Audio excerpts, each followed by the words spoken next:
A advocacia pública está prevista na Constituição Federal, no capítulo que traz as funções essenciais à justiça, mais especificamente nos artigos 131 e 132. Segundo a lei, ela representa os entes políticos, judicial e extrajudicialmente e desempenha as atividades de consultoria e assessoramento jurídico do Poder Executivo. O OAB Entrevistas está começando e nós vamos discutir os desafios e conquistas da classe e traçar um histórico de atuação dos profissionais da advocacia pública no Brasil.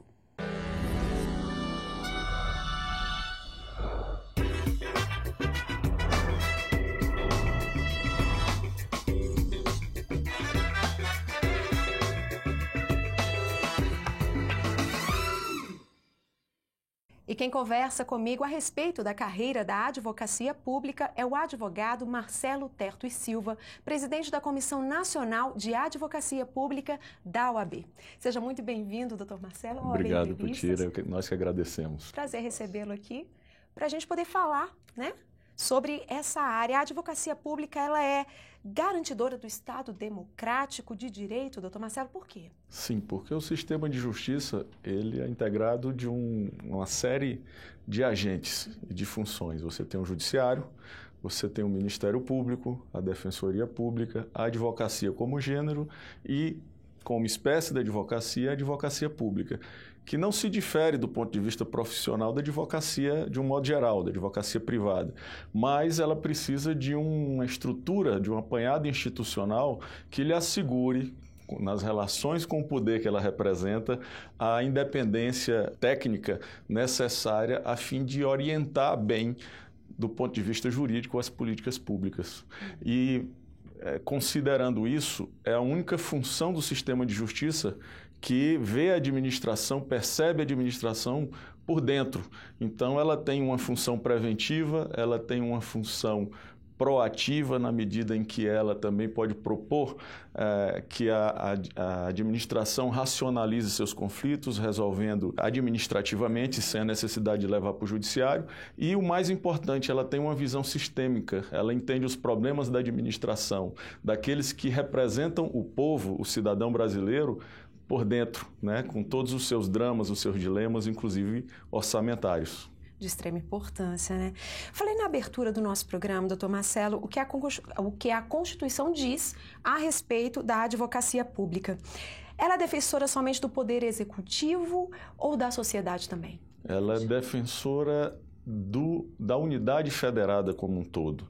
Isso envolve a administração pública direta, isso envolve a administração pública indireta, isso é o conjunto do Poder Executivo, mas envolve também os demais poderes e órgãos independentes. E aí eu incluo o Judiciário, o Legislativo, os Tribunais de Contas, o Ministério Público. Nós podemos fazer tanto a consultoria desses órgãos e poderes, desde que provocados, mas necessariamente nós somos o representante do Estado como unidade. E como unidade, todos os poderes são representados por nós, sim. Doutor Marcelo, como é que o senhor avalia aí hoje os principais desafios, as advogadas e os advogados que trabalham na área pública? Quais seriam eles? Olha, nós temos muitas dificuldades estruturais. Os quadros, eles evoluíram muito ao longo do tempo. A maior dificuldade que nós temos hoje são nos menores municípios. Ainda há um conflito e um tensionamento muito grande, até a necessidade de fazer concursos ou não, mas, de um modo geral, a advocacia pública está pronta para atender todas as unidades da federação, sim. Na União e nos estados, essa realidade ela já se incorporou ao dia a dia da administração pública. Perceba que nos estados, que é o nível da federação, cujos os advogados públicos nós representamos a ANAP, que é a Associação Nacional dos Procuradores dos Estados e do Distrito Federal, que eu represento, nós temos procuradorias já instaladas há mais de 50, 60 anos. Na União, você tem a Procuradoria da Fazenda Nacional, que chegou ao Brasil com a descoberta, com as ordenações manuelinas, afoncinas, filipinas, e isso foi incorporado à legislação brasileira ao longo do tempo até chegarmos à Constituição de 1988, que constitucionalizou essas funções de justiça, considerando-as essenciais para a realização do Estado democrático de direito, que é fundamento da nossa sociedade. Diante disso tudo, doutor Marcelo, queria que o senhor dissesse para a gente, então, como é que tem sido o trabalho desenvolvido na comissão que o senhor preside na OAB? Bom, a Comissão Nacional de Advocacia, né, Pública do Conselho Federal, ela tem representação de todas as instâncias da advocacia pública. Tanto os advogados públicos federais, como os estaduais, assim como os municipais, estão lá representados e preparados para avaliar todos os dilemas da advocacia pública que são apresentados ao Conselho Federal. E aí você tem toda uma gama de problemas que envolvem questões estruturais, institucionais, a necessidade de uma maior proteção jurídica para a atividade desses procuradores, para que não se confunda a advocacia de Estado, que é o que o novo ordenamento jurídico, e o novo, não tão novo, né? Nós já temos uma Constituição de 1988 em pleno vigor e bem incorporada ao sentimento da coletividade brasileira, mas a ideia é uma advocacia de Estado e não uma advocacia de governo. Não que os dois sejam ideias, essas duas ideias de Estado sejam totalmente distantes. Elas, na maior parte das vezes, se confundem. Mas no momento em que o governo se afasta da ordem jurídica que está estabelecida, é preciso um freio de contenção. Isso se dá através da atividade consultiva, que é a fase em que nós prevenimos, né, alguns desvios na administração pública. A ideia é acompanhar, não como algo que se descolhe da função executiva, por exemplo, da administrativa, da função de gestão pública, mas algo que se alia a ela para dar a melhor solução do ponto de vista jurídico, porque a ideia de legalidade na administração pública é diferente daquela ideia de legalidade para o cidadão comum, né? O cidadão, ele pode fazer o que a lei não proíbe.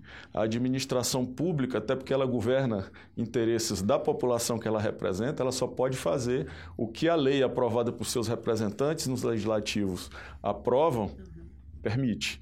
Então, é uma legalidade um pouco mais amarrada. Isso emperra a administração pública. Não é essa a nossa ideia. Nós estamos ali para viabilizar, em primeiro lugar, as políticas públicas e adequar essa concepção definida, priorizada e executada por quem representa o povo, né, ao que a lei e a Constituição permitem. E isso é segurança jurídica, né? É evitar que os desvios aconteçam, porque depois que eles ocorrem, nós não conseguimos, infelizmente, recuperar 5% do que foi desviado. Você identifica 5% e consegue recuperar no máximo 25% do que o Estado perdeu.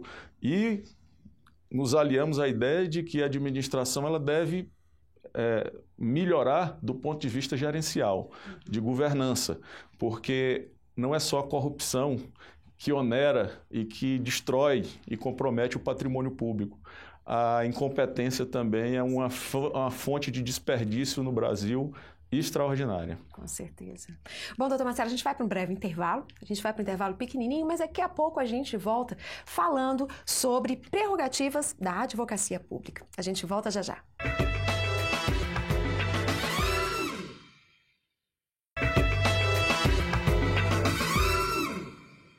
Voltamos com o OAB Entrevistas, hoje conversando com o presidente da Comissão Nacional de Advocacia Pública da OAB, doutor Marcelo Terto e Silva.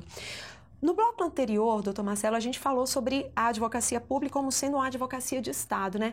A ordem, como é que a ordem vê isso? Ela também tem essa bandeira? Sim, certamente, até porque a ordem é uma defensora do Estado Democrático de Direito, é uma das diretrizes institucionais dela, está no Estatuto da Ordem dos Advogados do Brasil, seus regulamentos, no Código de Ética, porque é o que orienta a atuação do advogado. O primeiro compromisso do advogado, acima do cliente dele, é com o cumprimento da lei, né, da Constituição, da ordem jurídica como um todo. E não seria diferente a bandeira da ordem em relação à advocacia pública. Ela defende uma advocacia de Estado, mas não como algo que se contrapõe de forma grave à ideia de governo, absolutamente. Mas é uma forma de você conceber uma função que se organiza institucionalmente para orientar os governos para atuar conforme a lei. Então, no momento em que ele se distancia da lei através de algumas ideias equivocadas ou de algumas opções equivocadas, é função da advocacia pública chamar esse gestor à responsabilidade a fim de que ele seguir por alguns parâmetros que é o que a legislação admite que ele possa considerar para efeito de orientar a sua atuação como gestor público, como representante do povo. Uhum. Vamos falar um pouquinho, então, sobre o Movimento Nacional pela Advocacia Pública. Claro. Começaram conversando aqui. Tem hoje várias associações que representam, né, a advocacia pública. Existe aí uma questão de se unificar essas associações? Como é que é? Não, a ideia é porque como as associações elas têm uma certa independência, né, do ponto de vista estatutário, nós criamos fóruns. Né? Esses fóruns são responsáveis por defender as pautas comuns, né, as visões comuns que todos têm da advocacia pública.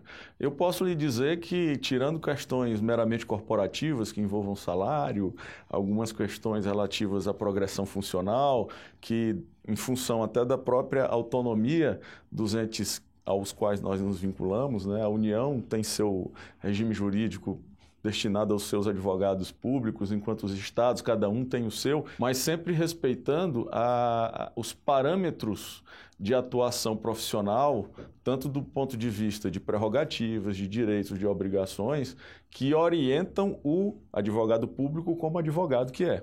Então, a legislação desses órgãos que organizam as carreiras da advocacia pública, elas não podem invadir o campo e o espaço de disciplina e de normatização que orientam a profissão como um todo. A ideia do movimento é justamente ir além para se preocupar com uma instituição que possa estar devidamente estruturada e protegida do ponto de vista constitucional e legal, contra ingerências indevidas de gestores, algumas vezes mal intencionados. Então, nós não estamos ali para ser cúmplices, né, de desvios éticos, de atos que configurem ou caracterizem corrupção, ou mesmo para chancelar incompetências.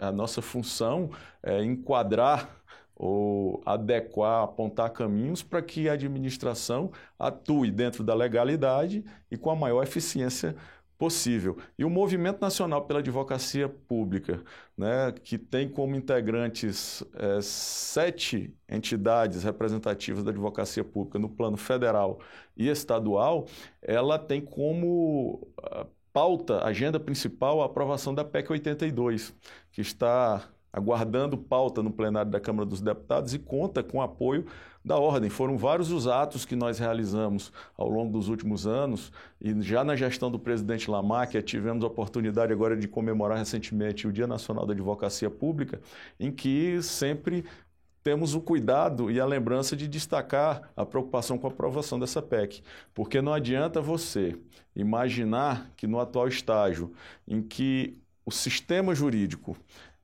determina, estabelece como diretriz que a administração pública, seus advogados, assim como o Ministério Público, a própria magistratura e a advocacia de um modo geral, tem que priorizar os métodos alternativos de solução de conflitos, que você conceba nesse contexto uma advocacia pública que não garanta os acordos que ela entabule com os cidadãos que tenham reconhecidamente seus direitos violados pela administração pública. Então é melhor resolver isso fora do judiciário. E nós entendemos que a advocacia como um todo se torna, com essas diretrizes, a primeira instância de uma solução adequada dos conflitos, que é a melhor solução, porque ela se dá através do entendimento dessas partes. Isso pacifica a sociedade e gera segurança jurídica. E a administração pública ela não tem que ser o mau exemplo que ela dá hoje, né, que é a maior litigante. Nós temos um judiciário abarrotado com 102 milhões de processos sem paradigma no mundo. Os Estados Unidos eles só resolvem 4% dos conflitos no judiciário. Né, nós temos lá, ou seja, proporcionalmente são 4 milhões de processos em tramitação que são solucionados em curto espaço de tempo. É uma justiça que é cara porque é uma opção que o cidadão e os empreendedores têm que compreender como caras, porque ela não pode ser banalizada como é feita no Brasil. Portanto, a advocacia pública e a advocacia de um modo geral, e para isso o movimento é emblemático, com o apoio da Ordem dos Advogados do Brasil, eles devem dirigir, né, uma virada cultural a fim de que nós não sejamos instrumentos de promoção de litígios, e sim de entendimentos, com uma boa orientação jurídica, valorizando a atividade consultiva, inclusive os honorários, né, na advocacia privada e na administração pública, dando uma liberdade maior e garantindo instrumentos como fundos para que se assegure, não só orçamentariamente, mas financeiramente também, recursos para que os acordos entabulados administrativamente não virem mais litígios. Não adianta você fazer um acordo e não ter o dinheiro garantido para honrar dentro do cronograma que foi ajustado aquela expectativa que a própria administração pública, como Estado que gerou a parte que confiou um entendimento com ela. Então, é algo que exige uma mudança cultural, e para isso serve o movimento. E a Ordem dos Advogados do Brasil, eu tenho certeza, está completamente engajada nesse projeto. Doutor Marcelo, vamos falar sobre as prerrogativas. É uma bandeira da Ordem, né? A Ordem está aí sempre lutando para que as prerrogativas dos advogados e advogadas sejam respeitadas. No caso dos advogados públicos, têm sido penalizados por emissão de pareceres, né? Essa é uma violação.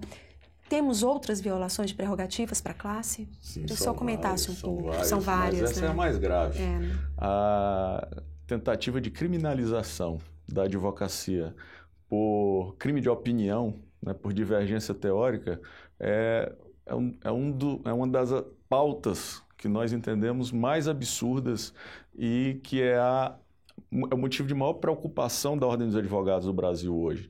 A nossa Procuradoria de Prerrogativas está sempre presente combatendo essas tentativas de intimidação da advocacia, da função advocatícia de um modo geral, e pode ter certeza de que ela está bastante ocupada com esse tema. Não são raros os casos em que o Ministério Público, auditores de controle de contas de tribunais de contas, promovem, né, processos em que o advogado, no lugar de ser chamado para defender o ato que foi praticado de acordo com a orientação dele, ele é relacionado como um dos corresponsáveis ou corréus para responder ações criminais e ações de improbidade administrativa por divergirem do entendimento dos órgãos de controle externos. E aí eu incluo, repito, o Ministério Público e os tribunais de contas. Isso é muito absurdo, isso é um dos maiores absurdos que existem, porque o sistema jurídico, ele se move por processos dialéticos. E dentro desse processo há sempre espaço para opiniões divergentes. E você criminalizar a divergência é um absurdo, você elimina a liberdade, que é fundamental e inerente à atividade do advogado, e isso representa um ataque à própria cidadania, porque o cidadão ele perde a liberdade de um instrumento poderoso de defesa dele, que é o advogado. Não é à toa que o advogado tem prevista, né, como garantia da sua atuação, a imunidade profissional, assim como o magistrado possui a dele, o membro do Ministério Público e conselheiros de tribunais de contas. Funções independentes exigem agentes independentes, e criminalizar a emissão de pareceres é um absurdo. É verdade. Muita luta aí, né? Pela ordem, por toda a classe. Por toda a classe. A gente vai para mais um intervalo, doutor Marcelo. Daqui a pouquinho a gente volta com mais aqui no OAB Entrevistas.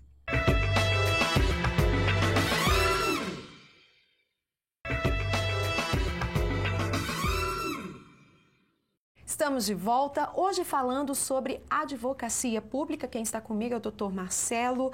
Doutor Marcelo, o advogado público fica aí, pelo menos em tese, sujeito a 2 estatutos, né? O da ordem e da instituição a que ele pertence. Isso pode gerar conflito de interesses? Por quê? Ele não gera conflito de interesses, ele gera confusão, essa situação, né? Porque são 2 estatutos aplicados a um mesmo agente, né? Que é essencial à justiça, como todos os demais. Mas a questão é de que o advogado público ele não deixa de ser advogado por ter passado num concurso público. Ele continua vinculado ao sistema da OAB, tanto que nós temos inscrição na OAB e defendemos, inclusive em ações que foram ajuizadas questionando essa regulação e a obrigatória desse vínculo com a ordem, a inscrição.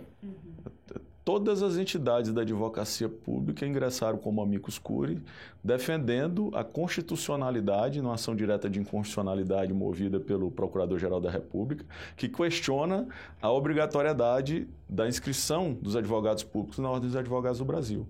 Todos defendem porque acham imprescindível a padronização, a uniformidade que o Estatuto da Ordem dos Advogados do Brasil assegura para o advogado público como profissional da advocacia.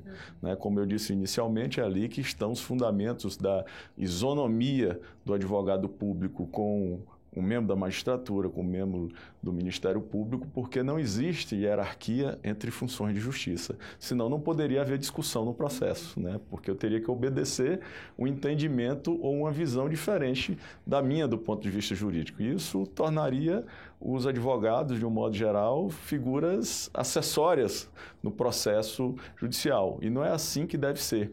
Portanto, a vinculação, a dupla vinculação ao Estatuto da Ordem dos Advogados do Brasil e aos estatutos que vinculam os advogados públicos aos órgãos que organizam as suas carreiras, eles têm funções distintas. Quando se trata de prerrogativas, de deveres e obrigações do advogado público como advogado, isso compete ao Estatuto Disciplinar. Ele é uma lei nacional. Nós não podemos confundir o que seja lei nacional com lei federal, no caso dos advogados da União. Não é relação de especialidade, são coisas distintas. A vinculação ao Estatuto que organiza a carreira, ele tem uma relação de funcionalidade do advogado público. Ele disciplina com o órgão que ele integra. Ele disciplina promoções, ele disciplina o regime de trabalho, ele disciplina uma série de outras coisas que não competem à ordem. São questões administrativas que repercutem na função administrativa, na organização dos serviços, no que diz respeito à especialidade. Você vai atuar no patrimônio público, na Procuradoria de Patrimônio Público, ou na Procuradoria de Meio Ambiente, ou no contencioso de um modo geral, ou no tributário.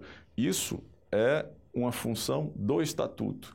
Isso compete às corregedorias dos órgãos de advocacia pública acompanhar, controlar, aprimorar, enquanto aquilo que serve de padrão e considera o advogado público como um integrante da advocacia brasileira é função do Estatuto Disciplinar e da OAB acompanhar e fiscalizar. Doutor Marcelo, a visão da sociedade em relação à advocacia pública mudou muito, durante os anos aí. A sociedade já percebe e vê esse trabalho de uma outra maneira. Para a gente finalizar aqui o nosso programa, eu queria que o senhor dissesse o que é preciso ser feito para a valorização da classe, e deixasse aí o seu recado para os profissionais da advocacia pública de todo o nosso país. Olha, nós apostamos muito no que nós costumamos chamar de função facilitadora da advocacia pública. A advocacia pública, como função de Estado, ela é uma função estratégica para a administração pública e para a sociedade. Ela é fonte de racionalidade, ela é fonte de segurança jurídica. E o Brasil precisa demais investir nessas novas alternativas. É ali que você confere maior qualidade ao crédito tributário, conferindo maior qualidade, que é a qualidade jurídica do crédito tributário, você evita distorções no mercado, que é o fato de concorrer com empresas que não pagam impostos. Então, assim, você precisa de uma maior integração da advocacia pública com outras funções de Estado, funções estratégicas também, para melhorar a persecução, e o combate a esses desvios. Então, nós precisamos integrar todas essas forças para melhorar a qualidade e a eficiência da administração pública brasileira. E assim, facilitando a relação da administração pública, cuja função principal é prestar bons serviços de qualidade ao cidadão brasileiro, consagrar essa função facilitadora como uma nova visão de advocacia pública. Não uma advocacia que sirva para criar problemas, mas uma advocacia que sirva à sociedade brasileira como um instrumento de melhoria da performance, né, do Estado brasileiro. E com isso, combatendo o mal da corrupção na raiz, contendo os desperdícios que o amadorismo na gestão pública promovem, você com certeza terá uma função e um instrumento poderoso para melhorar a nossa qualidade de vida, como brasileiros que somos. E a gente conta com esse trabalho. Cada Isso, com brasileiro, certeza. com Conte certeza. conosco. Doutor Marcelo, foi um prazer tê-lo aqui no nosso programa. Muito obrigada, viu, pela sua presença. Eu que agradeço, Botinha. Muito obrigada. Bom, o OAB Entrevistas termina agora. Acompanhe as notícias e ações da OAB Nacional em nossas redes sociais e na página oab.org.br.